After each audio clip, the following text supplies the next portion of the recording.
Concuerdo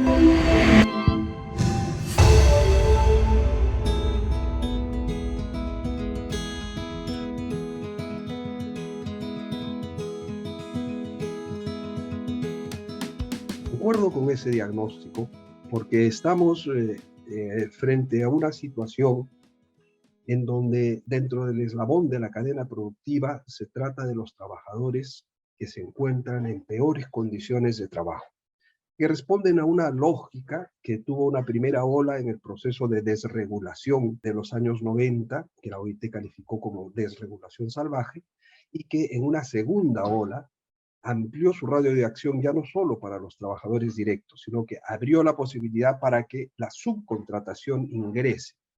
La ley que consagró la tercerización hablaba solamente de actividades especializadas u obras en su artículo 2. Sin embargo, el reglamento de la misma la amplió hacia actividades principales. Y por lo tanto, la precariedad laboral se incrementó y pasamos a tener un régimen de absoluta libertad y en donde realmente se han afectado no solo los derechos individuales de los trabajadores subcontratados, sino también los derechos colectivos de ambas categorías laborales, de los que quedaban en la empresa, que han sentido la competencia de la subcontratación y, por supuesto, de la cadena del eslabón más débil, que son los trabajadores subcontratados. En ambos casos, los derechos colectivos se han visto resentidos y con ello las posibilidades de mejora de sus condiciones laborales.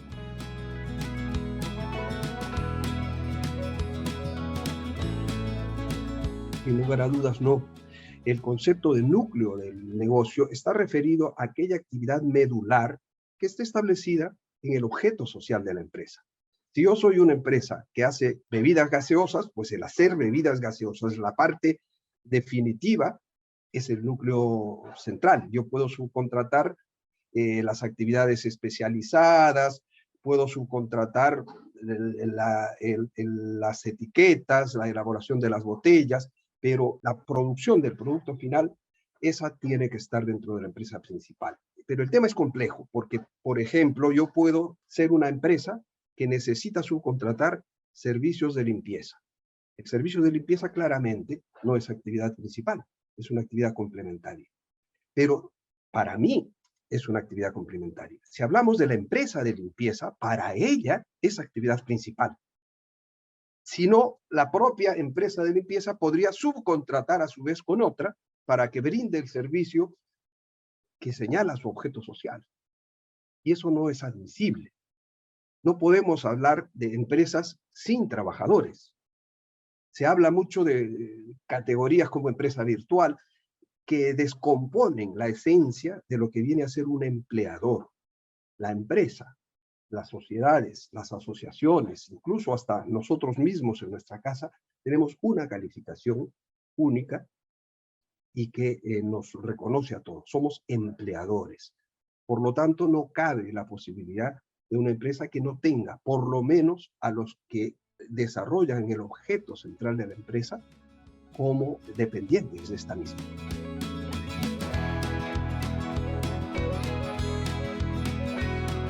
Yo creo que, al revés, el decreto supremo 001 ha corregido la ilegalidad planteada por el reglamento anterior de la ley de tercerización.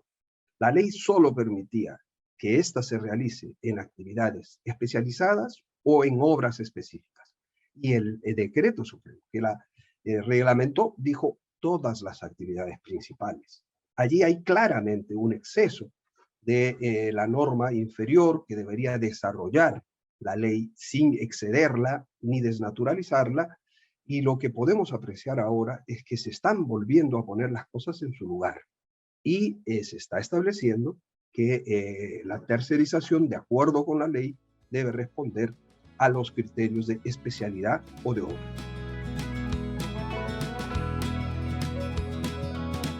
Desde una perspectiva laboral, el núcleo, la actividad medular, la actividad central, tiene que estar a cargo del empleador. La complejidad de la que yo le hablaba es importante, en el sentido que lo que para unos puede ser actividad complementaria, para otros es actividad principal. En labores de limpieza, en labores de seguridad, la empresa de seguridad no puede, a su vez, tercerizar sus servicios para ofrecerle a un banco seguridad. Para ella, las labores de seguridad son labores principales y deberían llevarse a cabo. Entonces, desde esa perspectiva, hay que determinar con claridad cuál es la actividad principal, que es la que viene atada directamente con la razón social, con el objeto social de la empresa, y permitir que en labores especializadas o complementarias se pueda recurrir a algún mecanismo de subcontratación, pero no en las principales. Yo quiero ponerle un ejemplo. En la minería, 7 de cada 10 trabajadores que están picando piedra son trabajadores de subcontratistas. Y esto tiene un impacto muy grande, no solo porque están haciendo actividad principal, sino porque no participan del reparto de utilidades. La tercerización de las actividades principales está permitiendo que se excluya de un mecanismo constitucional de redistribución de la riqueza, que es la participación en las utilidades. Resulta que ahora solo 3 de cada 10, por estar en la planilla de las empresas mineras directamente, participan y superan los topes que la ley establece en materia de reparto de utilidades, en tanto que 7 de cada 10 prácticamente no tienen utilidades. ¿Por qué? Porque están subcontratados y su contrato depende de lo que le cobre la subcontratista a la minera. Y esto es parte de lo que yo le digo.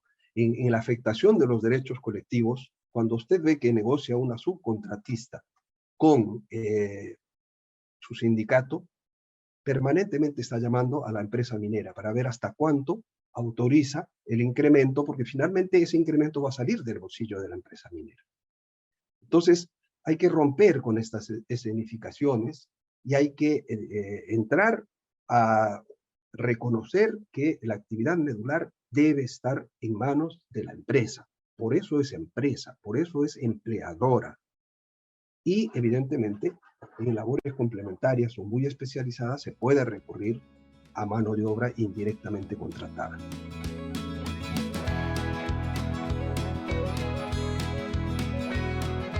Primero es que se debe consolidar toda la regulación normativa que hay, porque en el Perú nos inventamos una categoría llamada intermediación laboral, en donde pusimos tanto la cesión de mano de obra como las actividades complementarias, cuando las actividades complementarias claramente son tercerización. Luego hay una ley de tercerización cuyo reglamento excedía el objeto regulador. Estas dos normas se tienen que plasmar en una sola. Ya se hizo en los 2 proyectos de Ley General del Trabajo, se habló de subcontratación y se estableció una regulación, con lo que tenemos un precedente normativo que debe ser sistemático. Entonces hay que dar el paso para dar una sola regulación a lo que es cesión de mano de obra por un lado y por el otro lado a lo que es tercerización para actividades complementarias, especializadas o contratos de obra. En segundo lugar, hay que poner énfasis en el mecanismo de responsabilidad solidaria entre la empresa principal y las empresas que le brindan servicios desde fuera. Así, transformamos a la empresa principal en la responsable de que a lo largo de toda la cadena se cumpla con la legislación laboral. Si quieren la facilidad de tener mano de obra indirectamente contratada, por lo menos tienen que fiscalizar que se cumpla con los derechos laborales mínimos a los que estos trabajadores deben percibir. No puede tener el Perú un ejército de 25.000 inspectores dedicados a esa labor. Las propias empresas en cuyo beneficio se han generado las normas de subcontratación tienen que verificar al final de cada mes que ha cumplido con los derechos laborales la subcontratista y entonces pagarle la mensualidad. Además de ello, yo creo que hay que establecer garantías para el ejercicio de los derechos colectivos en ambas categorías, en los trabajadores de la empresa principal y en los trabajadores de las contratistas, puesto que el único instrumento creado por el propio capitalismo con la finalidad de redistribuir la riqueza en el mundo laboral, el principal instrumento es la organización colectiva, la tutela colectiva, la negociación colectiva. Y esto se tiene que garantizar en un Estado constitucional de derecho, porque así lo ordena el artículo 28, dice garantizar la libertad sindical, fomentar la negociación colectiva, y esto se debe a que ya no es el Estado el que da incrementos de remuneraciones como fue antes de este régimen, en donde para todos los trabajadores no sindicalizados el Estado emitía un incremento similar a la inflación. Eso terminó. Entonces, la actualización de las remuneraciones y la adquisición de nuevos beneficios reclama una tutela colectiva. De otro lado, nos movemos en el margen del contrato de trabajo y de las condiciones mínimas de trabajo.